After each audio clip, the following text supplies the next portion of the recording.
काफी ठंड है। अरे जनवरी महीने में ठंड तो होगी। यहाँ तो बम्बई से खास लोग घूमने के लिए आते हैं जून के महीने में, गर्मी से बचने के लिए। जैसे कलकत्ते से दार्जिलिंग चले जाते हैं। चलिए आइए। ये भी दार्जिलिंग का छोटा भाई है। अरे आज ड्रेस पार्टनर साहब। हाँ। अरे तुम गुजर का रास्ता कैसे भूल गया आज? अरे इस ठंड में तुम्हारे पास कौन आएगा सौरभ? सभी कमरे खाली होंगे तभी तो चला आया। खाली है ना? अरे 2 महीने से सब खाली है। हाँ। खाली तुम 2 पहला आदमी है जो इधर आया। ये हैं हमारे कलकत्ता के मित्र योमकेश बख्शी। पहली बार बम्बई आए हैं। सोचा इन्हें हमारे पुणे और महाबलेश्वर घुमा लाओ। बस आज ही पुणे से ही आ रहा हूँ। और ये है सोहराब होम जी। पहले बम्बई में थे, अब इस होटल के मालिक हैं। बस 2 ही महीने हुए, इसे खरीदा ही नहीं। मैं चलता हूँ, कल मिलते हैं। ठीक है। आइए आइए।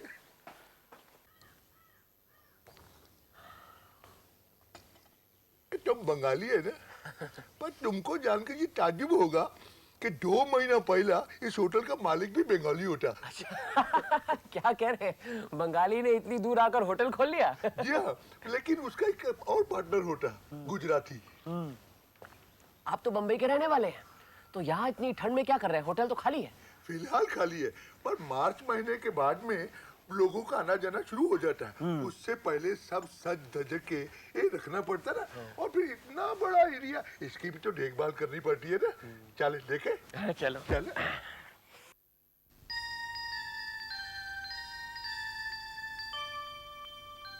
काफी गहरी खाई है। बहुत बड़ी खाई है, बहुत बड़ी।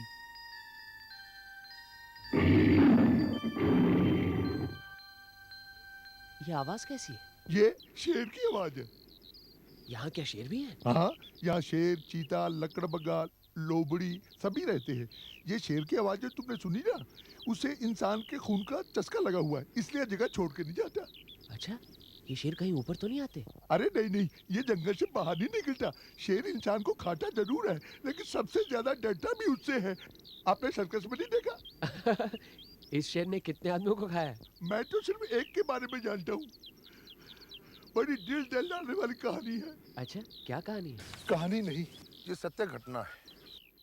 करीब 6 साल पहले मानिक मेहता एक गुजराती और विजय विश्वास एक बंगाली, दोनों ने मिलकर महाबलेश्वर में ये होटल खोला था। दोनों बराबर के साझेदार थे। मेहता के रुपए और विश्वास की मेहनत। मेहता के और भी कई धंधे थे, इसलिए वो महाबलेश्वर में नहीं रहता था, बीच बीच में आता जाता था। और होटल का पूरा करता धरता था विश्वास। असल में होटल की पूरी देखभाल करती थी विश्वास की पत्नी हेमवती। मानिक मेहता आदमी कैसा था? बहुत ही दुष्ट और पाजी आदमी था। उसकी 3 औरत थी, एक बंबई में, एक गोवा में और तीसरी अहमदाबाद में। वो अक्सर इन तीनों जगह पर रहता था। उसके कई गैर कानूनी धंधे थे, जैसे शराब की बूटलेगिंग, सोने की तस्करी। कई बार उसका बाल पकड़ा गया, पर उसको कोई नहीं पकड़ पाया। विश्वास और उसकी पत्नी के मैनेजमेंट से कुछ ही दिनों में वो होटल खूब जम गया। सारा खर्चा निकाल के नेट इनकम होती थी करीब 35 से 40 हजार रुपया। सीजन खत्म होने के बाद में मेहता वहां आता और अपना हिस्सा ले जाता या उसे बैंक में जमा करा देता। पिछले 6 साल से मैं हर साल उसी होटल में ठहरता था। मुझे वो होटल बहुत अच्छा लगता था और मन ही मन कभी इच्छा होती थी कि मैं भी ऐसा होटल खोलूं। मुझे यहाँ की सब चीज़ अच्छी लगती थी। पुराने ग्राहकी होने की वजह से हेमवती मेरा खास ख्याल रखती थी। मिस्टर होम जी, अगले साल जब आप आएंगे तो हमें यहाँ नहीं देख पाएंगे। अरे क्यों नहीं देख पाएंगे? होटल बेचने का सोच रहे हैं। हमारे पार्टनर ये होटल बेचना चाहते हैं और हम भी राज़ी हो गए हैं। वैसे भी यहाँ की सर्दी अब मेरे पति को बर्दाश्त नहीं होती। हम सोच रहे हैं हम बंगाल चले जाएं। जब से शादी हुई है बाहर ही रहें। ये तो बड़े अफसोस की बात है। तुम दोनों की वजह से तो ये होटल पॉपुलर हुआ है। वो तो है, इस होटल को हमने अपने बच्चे की तरह पाला पोसा है। इसे छोड़कर हमें भी अफसोस होगा, लेकिन कोई बात नहीं, मैं विश्वास से बात करता हूँ। हाँ होमी जी, बात तो बिल्कुल सही है। मिस्टर मानिक मेहता को पैसे की जरूरत है और मैं यहाँ रहना नहीं चाहता। ठीक है, जाने वाले को कोई रोक तो सकता नहीं। कोई खरीदार मिला? क्यों, आप ही तो कहते थे ऐसी जगह में इस तरह का अगर होटल मिल जाए तो मैं खरीद सकता हूँ। आप क्यों नहीं खरीद लेते? मैं खरीद सकता है, तुम्हारे पार्टनर का शेयर मैं खरीद लेता है। नो नो सॉरी, हम तो सारा का सारा होटल बेचना चाहते हैं। ठीक है, कितना मांगता है तुमको? तुम्हारा पार्टनर किधर है? मिस्टर मेहता इस समय हिंदुस्तान के बाहर है। इस होटल को बेचने के लिए मुझे पावर ऑफ अटॉर्नी दे गए हैं। मैं आपको दिखा सकता हूँ। आखिर 90,000 में फैसला हुआ, लेकिन प्रॉपर्टी खरीदना तो 2-4 दिन का काम तो नहीं है ना। दलील दस्तावेज तैयार करवाना, वकीलों से मशवरा करना, रजिस्ट्री ऑफिस के दफ्तर के चक्कर लगाना, ये करते करते 2 महीना गुजर गया। जिस दिन रजिस्ट्रेशन हुआ उसके दूसरे रात को 9 बजे माणिक मेहता महाबलेश्वर से 2 किलोमीटर दूर गाड़ी छोड़कर पैदल होटल में आया।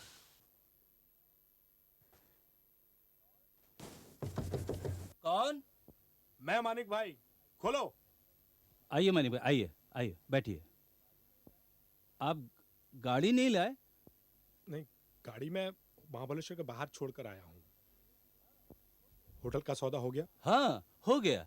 अच्छा हुआ आप आ गए। आपने खाना खाया? है कुछ खाने को? हाँ, मैं अभी बना देती हूँ। ज्यादा कुछ मत बनाना भाभी। दूसरे दिन सुबह हेमवती ने जो कुछ मुझे कहा वो सुनकर मैं दंग रह गया। मैं जब वहाँ से चली गई तो मैंने सुना कि दोनों बातें करते करते कमरे से बाहर पिछवाड़े के मैदान में चले गए। मुझे ताज्जुब हुआ कि इस ठंड में वो बाहर कैसे गए। मेरे पति को वैसे भी ठंड बर्दाश्त नहीं होती, लेकिन फिर मैंने सोचा कि शायद यूं ही चले गए हों।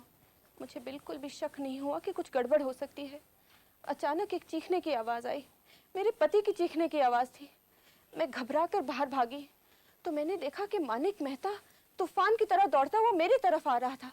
उसने मुझे जोर से धक्का दिया, मुझे गिरा दिया और होटल के बाहर भाग गया। मैं सबसे पहले उठ के बाहर गई तो वहाँ कोई नहीं था। जब मैं अंदर आई तो मैंने देखा कि तिजोरी का दरवाज़ा खुला हुआ है और उसमें जितने भी रुपए थे सब के सब गायब। कितने रुपए थे? सारे के सारे करीबन 1.5 लाख। 1.5 लाख? तब हेमवती को सब समझ में आ गया। उसके पति को ढकेलकर गहरी खाई में फेंककर माणिक मेहता सारे रुपए लेकर भाग गया। एक चीख मारकर वही हेमवती बेहोश हो गई। दूसरे दिन सुबह पुलिस आई। 2-4 दिन की छानबीन के बाद कुछ और बातें भी पता चली। तब से माणिक मेहता फरार है। उसने दुबई से 3 लाख रुपए का सोना मंगाया था जो कस्टम ने पकड़ लिया। तब उसके पास पैसे नहीं थे, इसलिए उसने अपने बंगाली पार्टनर की हत्या की और 1.5 लाख रुपए लेके लापता हो गया। लाश बरामद हुई? नहीं। 2 दिन बाद पुलिस खाई में उतरी। उसने देखा विजय विश्वास के शरीर का कोई भी अंग बाकी नहीं था। कुछ हड्डियां, मफलर और कुछ खून से सने हुए कपड़े पुलिस लेकर वापस आ गई। शेर ने उसे पूरा खा लिया था, इसलिए पुलिस ने माणिक मेहता के खिलाफ उसका वारंट जारी कर दिया। और हेमवती? उस बेचारी विधवा की तो हालत आप समझ ही सकते हैं। मैंने उसे बहुत समझाया कि यही काम कर ले, अच्छी तनख्वाह का भी लालच दिया, लेकिन उसका मन टूट चुका था और वो हमेशा हमेशा के लिए महाबलेश्वर छोड़कर चली गई। आइए, ये है आपका कमरा। बहुत अच्छा। इस कमरे में पहले विजय विश्वास और उसकी पत्नी रहते थे, लेकिन हेमवती के जाने के बाद ये कमरा जैसे था वैसा ही है। आपको कोई तकलीफ तो नहीं दे? जी नहीं, कोई तकलीफ नहीं, आपने तो सब इंतजाम कर दिया है। जाइए आप आराम कीजिए। हाँ, अगर आपको सुबह जल्दी उठने की आदत हो तो वो घड़ी पड़ी है, उसमें अलार्म है, और रात को अगर टॉर्च की जरूरत पड़े तो इस्तेमाल कर सकते हैं। बहुत बहुत धन्यवाद। तो मैं चलूं? जी। Good night. Okay, good night.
काला, मैंने तो 7 बजे का लगाया था।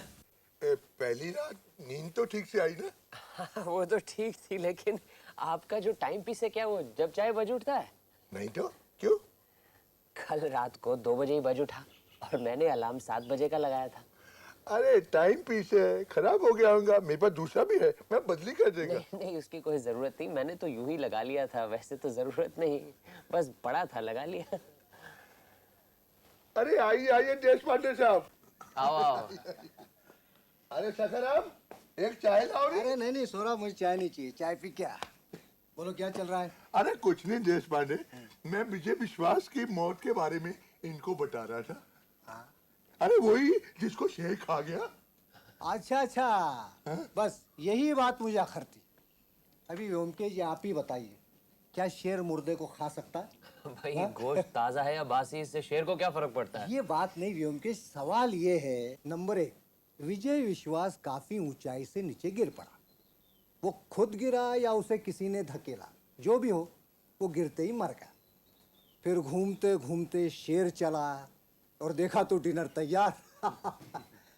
या ऐसे भी हो सकता है वो शेर पर ही गिरा हो और फिर शेर ने गुस्से में आके उसे खा डाला।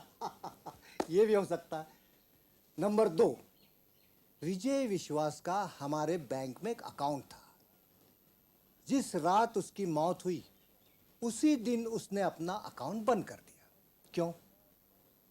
नंबर 3, बस बस देश पांडे साहब, इनका कहना है कि दाल में कुछ काला।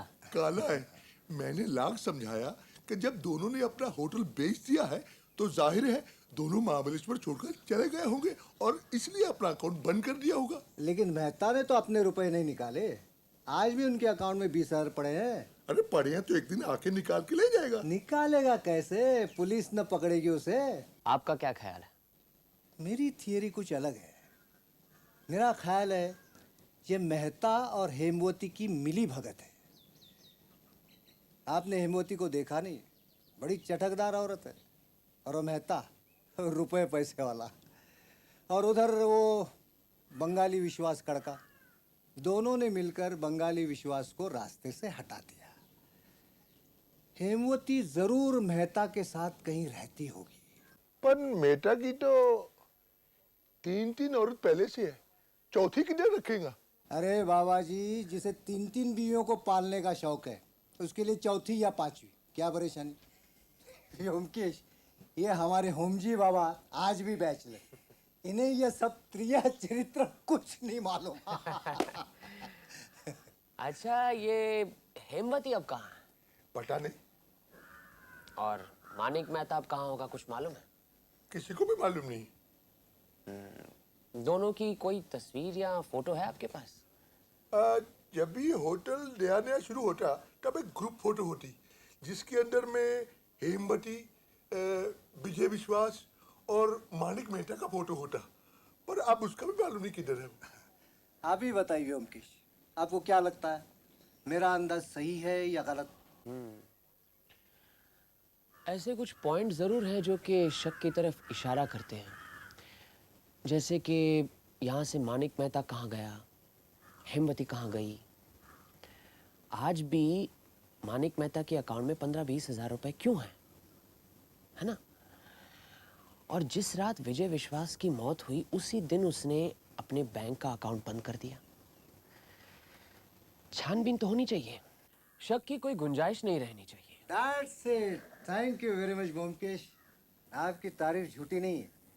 आप जरा छानबीन कीजिए, आप देखेंगे मेहता और हेमवती कहीं घोंसला बनाए बैठे हैं।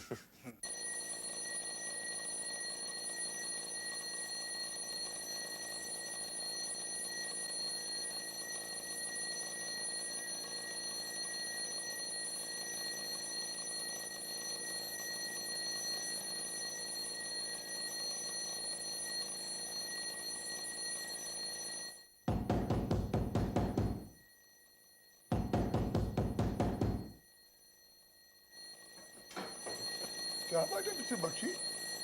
माफ कीजिए आपको रात 2 बजे डिस्टर्ब किया, लेकिन देखिए इस घड़ी का अलार्म 2 बजे बज रहा है। वो मैंने तो घड़ी बदल दिया था। लेकिन मैंने तो इसका अलार्म भी सेट नहीं किया।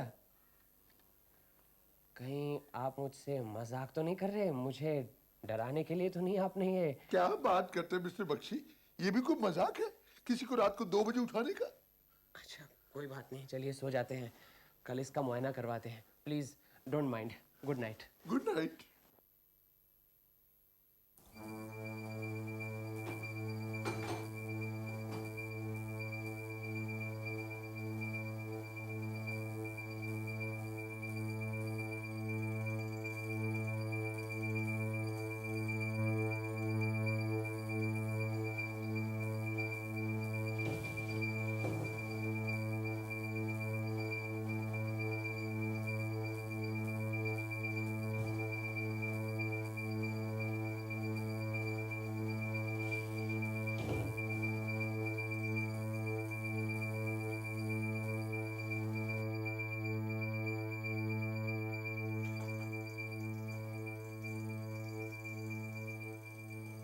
ये घड़ी 2 बजे क्यों बज उठती है?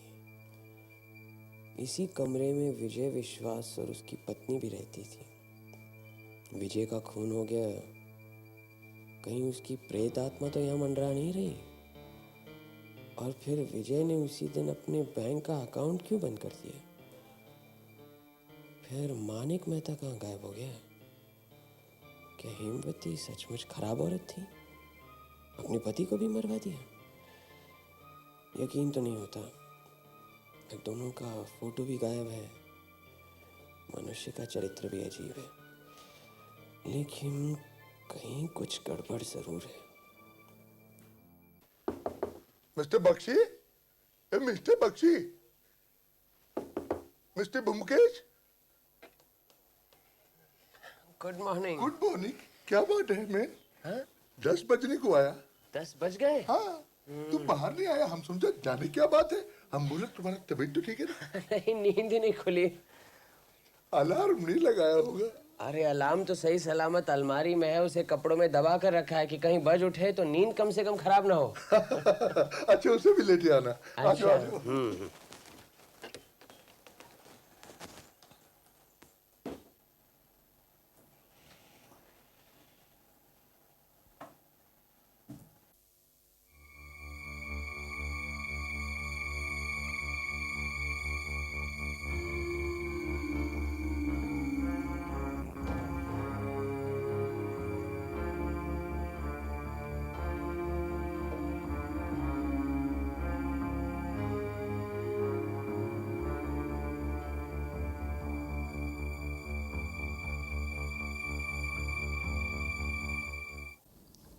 क्या लिखा है? तुम ही पढ़ लो। तुम ही बताओ ना, सब खैरियत है ना? लिखा है पहले ही 2 दिन लगातार रात के 2 बजे अचानक अलार्म घड़ी बज उठती थी। लगता है वहां भूतों का डेरा है। भूत का ही लिखा है ना, भूतनी तो नहीं? अरे भाभी, यहाँ तो भूत ही लिखा है। हाँ, तुम अगली चिट्ठी में पूछ लेना कि भूतनी तो नहीं है। अच्छा, और साउथ कलकत्ता का कोई पता दिया है। वहां मुझे किसी औरत के बारे में कुछ पता करना है। हाँ, ये भूतनी हो सकती है। पढ़ो। मैं पढ़कर सुनाता हूं। अगर इस पते पर हेमवती विश्वास ना हो तो कुछ करने की जरूरत नहीं, लेकिन अगर हेमवती विश्वास वहां पर हो तो उसे चंद सवाल करना। मानिक मेहता के साथ जो उनका फोटो था वो कहाँ है? मानिक मेहता के साथ उसका कोई संबंध था या नहीं, ये जानने की कोशिश करना। हेमवती के साथ कब और कहाँ मानिक मेहता की मुलाकात हुई थी? हेमवती की आर्थिक दशा अब कैसी है? घर में कौन कौन है, सब पता लगाना। इसके अलावा तुम्हारे मन में कोई सवाल आए तो उसे भी पूछना और जवाब फौरन मुझे लिख भेजना। कोई भी बात अजीब या संदेहजनक लगे तो मुझे फौरन टेलीग्राम करना।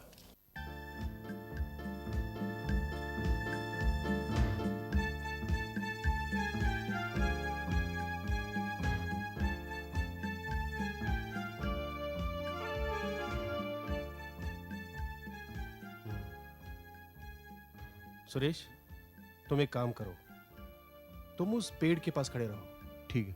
मैं अंदर जाता हूँ, मुझे देर भी हो सकती है। अगर मुझे काफ़ी देर हुई ना तो तुम कुछ भी सिगरेट बीड़ी पीते रहना। ऐसा लगना चाहिए जैसे तुम किसी का इंतज़ार कर रहे हो। मगर ध्यान रखना कि इस मकान से कौन निकलता है, कहाँ जाता है, क्या हुलिया है और कौन अंदर आता है। अगर मैं बुलाऊं ना तो अंदर आ जाना। ठीक है, जाओ। अरे जाओ ना, खड़े खड़े क्या देख रहे हो? एक सिगरेट तो दो।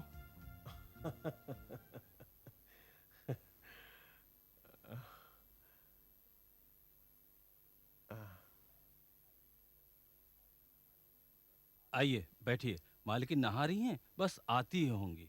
ठीक है।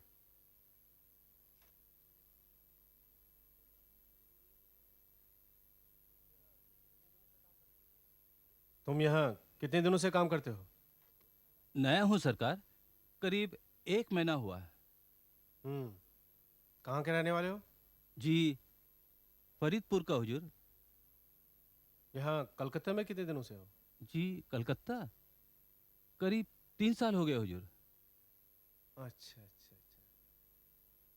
ये यहाँ इस घर में कितने लोग रहते हैं? जी, मालकिन अकेली रहती है सरकार। मालकिन अकेली रहती है? कोई मर्द नहीं रहता? मैं हूं ना सरकार उनकी देखभाल के लिए। मेरा मतलब है यहाँ कोई आता जाता नहीं है? नहीं सरकार, आप ही पहले आदमी हैं। अच्छा। रघु, तुम जाके गुसलखाना धो दो और जो कपड़े हैं उनको धो के सुखा देना। जी मालकिन। आप बैठिए। आप महाबलेश्वर से आए हैं? जी नहीं, मेरे मित्र ब्योमकेश बख्शी महाबलेश्वर घूमने गए हैं। उन्होंने मुझे एक चिट्ठी लिखी है, कहा कि मैं आपसे मिलूं। आप भी बैठिए ना। तो क्या मानिक मेहता पकड़ा गया? जी नहीं, अभी नहीं। तो मुझसे क्या जरूरत है? मेरे मित्र ब्योमकेश बख्शी ने कहा है कि मैं आपसे मिलूं। ब्योमकेश बख्शी कौन है? पुलिस का आदमी है? ब्योमकेश बख्शी का नाम नहीं सुना? कलकत्ते के मशहूर जासूस हैं। उनका जिंदगी में एक ही मकसद है, सत्य की खोज करना। मेरा वक्त ज्यादातर बंगाल के बाहर ही कटा है। यहाँ के हालचाल का कुछ पता नहीं। वैसे भी मैं घर से ज्यादा बाहर नहीं निकलती। माफ कीजिए, दरअसल मानिक मेहता को पकड़ने के लिए ही ब्योमकेश बख्शी आपसे कुछ सवाल करना चाहते हैं। आप ये बताइए कि मानिक मेहता से सबसे पहले आपकी मुलाकात कब और कहाँ हुई? 6 साल पहले। उस वक्त अहमदाबाद में हमारा एक छोटा सा होटल था। पता नहीं वो कौन सी मनहूस घड़ी थी जब उनसे मुलाकात हुई। अच्छा, क्या आप मानिक मेहता से काफी घुल मिल गई थी? जी नहीं, मैं उन्हें कुल 6 या 7 बार मिली होंगी। उनका उठना बैठना मेरे पति के साथ होता था। वैसे भी वो साल में 1 या 2 बार आते थे, वो भी चोरी छिपे। अपने हिस्से का पैसा लेकर चुपचाप चला जाता था। अच्छा, उनके इस तरह चोरी छुपे आने से आपके मन में कभी कोई शक नहीं पैदा हुआ? जी नहीं, हमने तो सोचा था उनका स्वभाव ही ऐसा है। वो अपने आप को जाहिर नहीं करना चाहता था। उनकी कोई तस्वीर है? एक तस्वीर थी, ग्रुप फोटो, सयाद्री होटल के दफ्तर में लटकी हुई थी। जिस रात मेरे पति गुजर गए, उस दिन के बाद वो फोटो भी गायब थी वहां से। उस रात ऑफिस की अलमारी में कितना रुपया था? कुछ ठीक नहीं कह सकती, करीबन 1.5 लाख होगा। और वो सारा रुपया लेकर मानिक मेहता भाग गया? और कौन लेगा? अच्छा, बहुत बहुत धन्यवाद। आपको काफी तकलीफ दी। मैं आज ही ब्योमकेश बाबू को चिट्ठी लिखूंगा और आपसे इस मुलाकात के बारे में भी लिखूंगा। अगर जरूरत पड़ी तो फिर आऊंगा। जरूर, लेकिन मैं यहाँ रहती हूँ ये आपके मित्रों को कैसे पता चला? मैंने तो अपना पता किसी को नहीं दिया।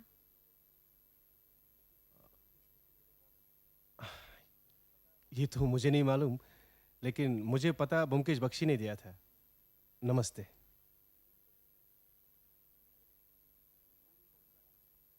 अरे काफी वक्त लगा दिया, काम बना? हेमवती से मुलाकात तो हो गई, उसे जो पूछना था पूछ लिया, लेकिन काम बना कि नहीं कह नहीं सकता। मानिक मेहता कहाँ है इस बात का पता नहीं चला। चलो।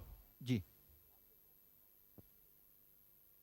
आप जब ब्योमकेश बाबू को चिट्ठी लिखेंगे तो लिखना कि महिला के सोने के कमरे में 2 खाट है। तुम्हें कैसे पता चला? आप तो अंदर जाकर जम गए। इस बीच ना कोई मकान में आया न गया। मैं खड़ा खड़ा क्या करता, सोचा क्यों ना मकान की खिड़की से अंदर झांक कर देखूं कि क्या है। अच्छा, और क्या देखा? जो कुछ देखा वो सोने के कमरे में ही देखा, बाकी दूसरे कमरे में तो कुछ था ही नहीं।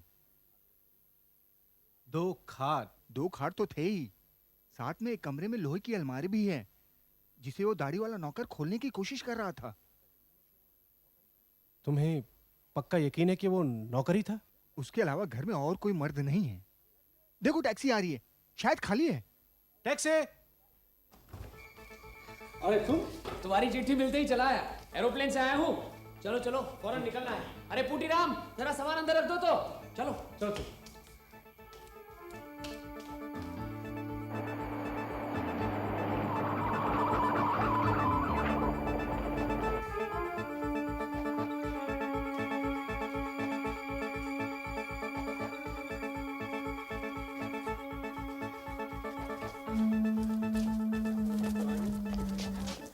अरे ये दरवाजा तो खुला है। ए रखल, चलो अंदर देखो कोई आए कि नहीं।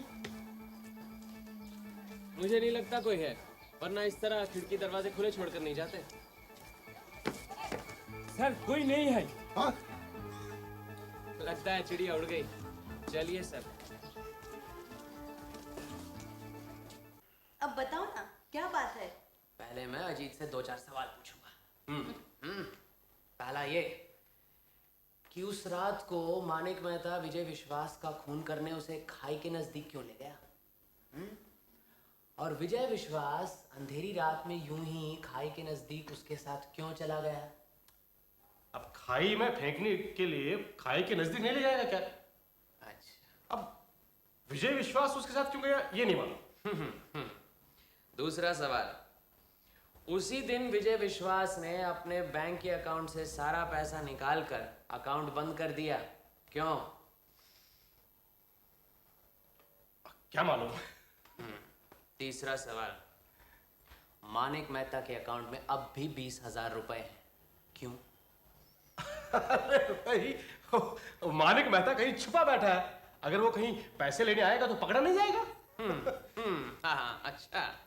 अब ये बताओ, जिस दिन तुम हेमवती से मिलने गए, सर्दी की शाम थी, और नौकर ने आकर बताया कि वो स्नान करने गई है, तो तुम्हें क्या कोई शक नहीं हुआ? शक क्यों होगा? अच्छा। 5वां सवाल, नौकर पर क्या शक नहीं गया? नौकर पे शक करने की कोई वजह ही नहीं थी। कुछ ही दिनों से वहां वो काम कर रहा था। हाँ, अगर ये सच है कि वो अलमारी खोलने की कोशिश कर रहा था तो दूसरी बात है। बिल्कुल भोलेनाथ के भोलेनाथ हो तुम। हाँ, नौकर अलमारी खोलने की कोशिश जरूर कर रहा था, लेकिन चोरी करने के लिए नहीं। महाबलेश्वर में 2 लोगों ने खून करने का षड्यंत्र रचा था, उसमें एक थी हेमवती, दूसरा कौन था? हेमवती?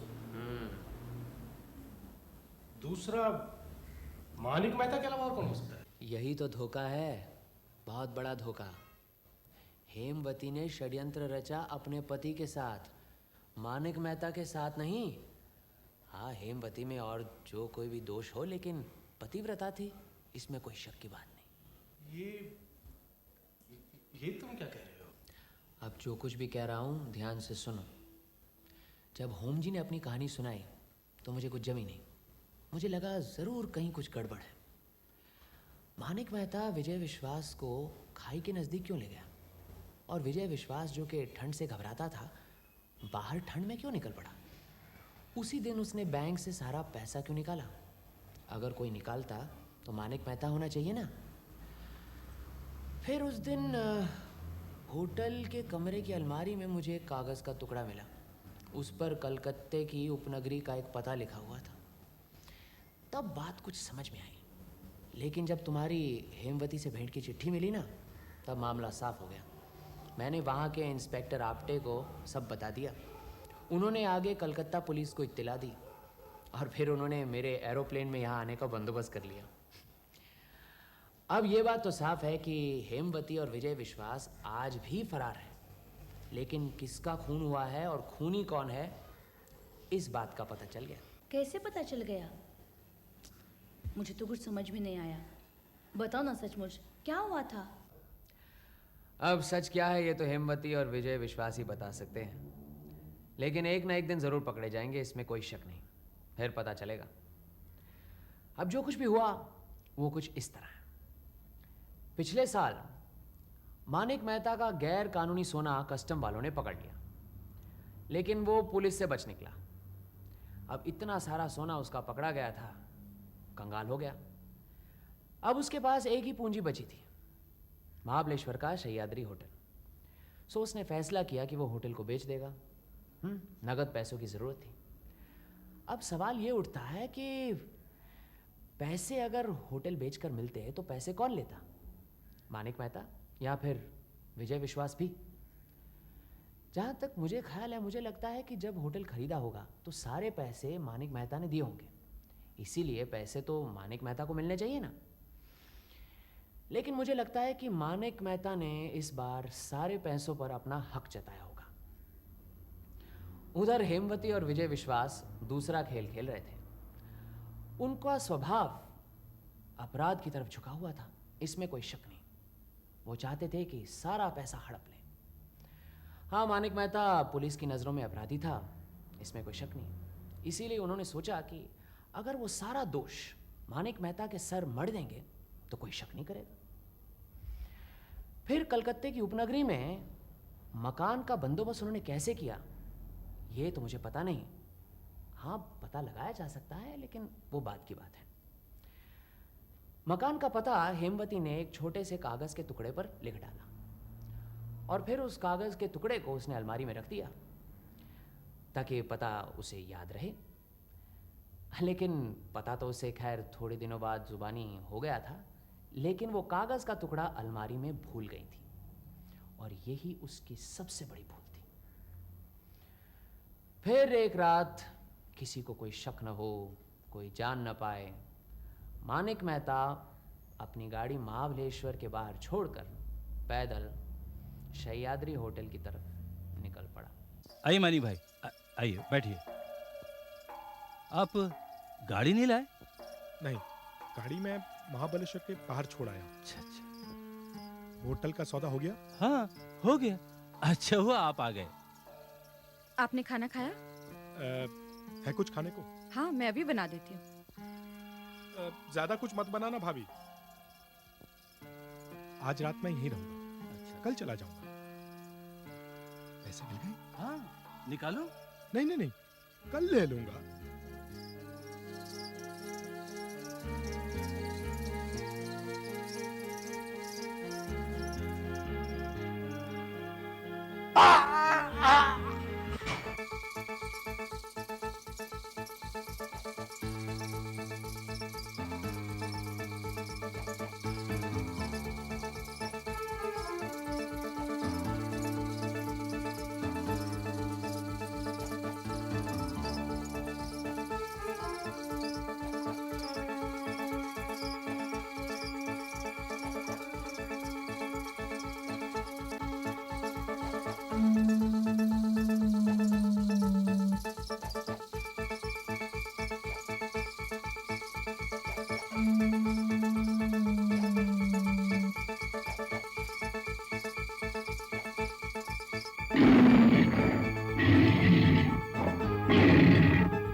हेमवती होटल में ही रह गई।